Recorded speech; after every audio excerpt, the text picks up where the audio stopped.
Գիրք Եսայիա, գլուխ 42. Ահա իմ ծառան, որին ես հաստատել եմ, իմ ընտրածը, որին հավանել է իմ հոգին. ես իմ հոգին դրել եմ նրա վրա, նա իրավունքը պիտի հանե ազգերի համար. նա չի աղաղակի և ձայն չի բարձրացնի, և իր ձայնը լսել չի տա դուրսումը. ջախջախած եղեգը չի փշրի, և արկայծյալ պատրույգը չի հանգցնի. իրավունքը պիտի դուրս բերե ճշմարտությամբ.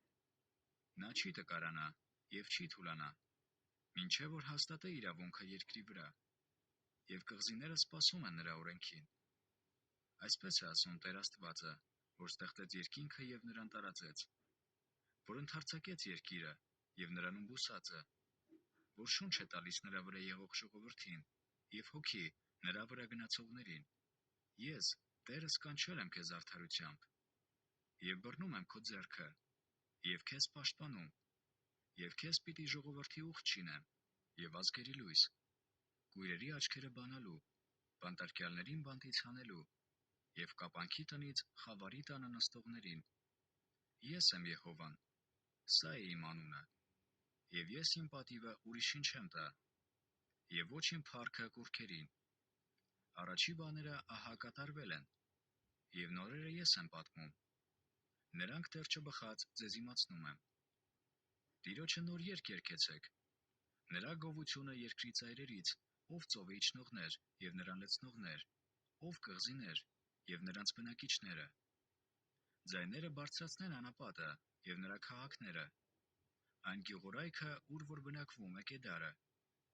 բարձրաձայն աղաղակեն Վիմաքաղաքի բնակիչները, սարերի գագաթիցը ցնծան, պատիվ մատուցանեն Տիրոջը և նրա փառքը պատմեն կղզիներումը.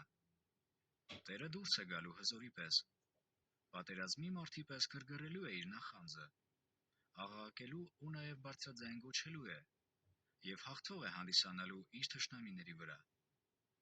ես վաղուց էլ լռել եմ, հանդարտ էի և ինձ զսպել էի, բայց հիմա ծննդականի պես պիտի գոռամ, շունչ պիտի առնեմ և շնչեմ էլ.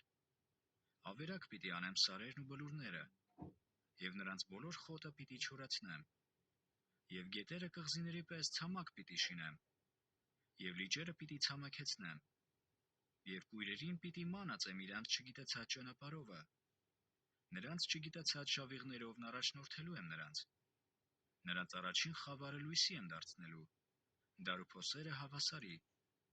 այս բաները պիտի անեմ սրանց, և նրանց պիտի չձգեմ. ետ պիտի քաշվին, և մեծապես համաչեն կուռքի հուսացողները, որ ասում են զուլացոյին. դուք մեր աստվածներն եք. ով խուլեր, լսեցեք, և ով կույրեր, նայեցեք, որ տեսնեք. ով է կույր, բացի իմ ծառան, և խուլ իմ ուղարկած դեսպանի պես. ով է կույր նվիրյալին պես, և կույր Տիրոջ ծառային պես.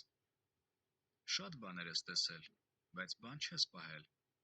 ականջները բաց են, բայց չէ լսում. Տերը հավանեց նրան իր արդարության համար, օրենքը մեծացրեց և փառավորեց, բայց նա հափշտակված և կողոպտված ժողովուրդ է. նրանք ամենքը որոգայթի մեջ են ընկած փոսերում, և կալանած տան մեջ թաքնված են. նրանք հափշտակվեցան, և ազատող չկա, կողոպուտ եղան, և ասող չկա, թե ետ տուր. ձեզանում ով կա, որ սրան ականջ դնե, ուշադիր լինի և լսե հետագայի համար. ով մատնեց Հակոբին հափշտակվելու, և Իսրայելին կողոպտիչներին. չէ՞ որ Եհովան, նա, որի դեմ մեղանչեցինք, և չկամեցան նրա ճանապարհներովը գնալ, և որի օրենքը չլսեցին. և նա թափեց նրա վրա իր բարկության բորբոքումը և պատերազմի ուժգնությունը, և ամեն կողմից նրան վառեց, բայց նա չիմացավ, և նրան այրեց, բայց նա իր ուշքը չդարձրեց.